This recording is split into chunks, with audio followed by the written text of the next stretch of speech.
তো সূরা ফাতিহা সারা সূরা ফাতিহাকে মাইনাস করে যেমন ভাবে কোনো নামাজ হইতে পারে না, ঠিক সেম বাপ মাকে মাইনাস করে কোনো ইবাদত আল্লাহর দরবারে কবুল হইতে পারে না। আমরা বুঝাইতে পারি না।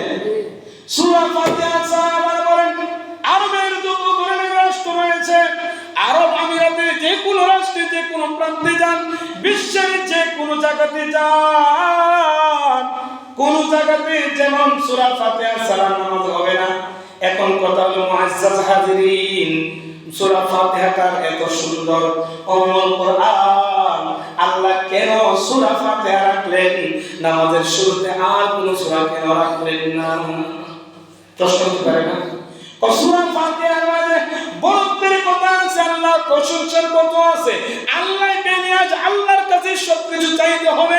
দুনিয়ার সব মানুষ বলতে, দুনিয়ার সব মানুষ অভাবী, যে কোনো রাজনীতিবিদ আসল দুনিয়াতে যদিও সাময়িক ক্ষমতা অনেক কিছু দেখা যায়, আজকে একজনকে মারেন ধরেন কাটেন, আপনার ক্ষমতা আছে, কেউ কোনো কিছু বলতে পারে না। সূরা ফাতিহার এক অর্থ হলো উম্মুল কুরআন, সমস্ত 30 পারা কোরআনের মা। আল্লাহ হলো বাদশার বাদশা, আপনি যা কিছু করেন আল্লাহর কাছে চাইতে হবে। আপনি ফকির, আজকে কোটি কোটি টাকার মালিক আপনি, হঠাৎ করে আপনি ফকির হইতে পারে, আল্লাহ কোনদিন ফকির না। ইয়্যাকা না'বুদু ওয়া ইয়্যাকা নাস্তাঈন,